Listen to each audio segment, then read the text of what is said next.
Alam mo pa nga ano, agam mga idol. So nakikita man niya no, anakon kamutangan, anakon buhay no, pobre lak, pobre. Pero mayak ano sa iyo, mayak masugad sa ako nga nagtataka kasi ano, pobre versus mayaman no. So sa ako nasugad, mas maupay ko pa ang pobre kaysa sa ano, mayaman. Ayun, halimbawa pag mayaman ka, damo na nimo pagkaon tapos damo nimo kwarta no. So diri ka na magtatrabaho no.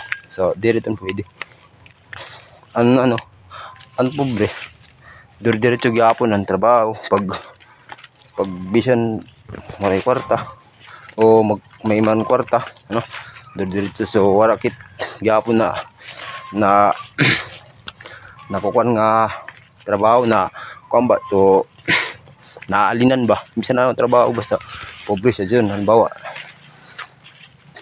puro sakyan na kaya naimod man niya, pobre ka no.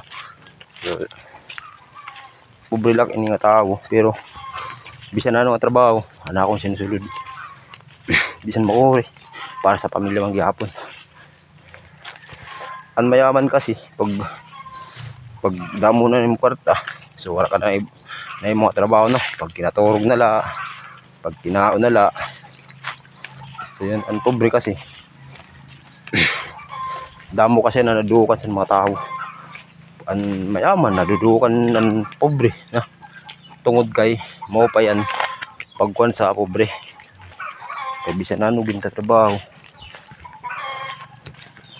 mo layton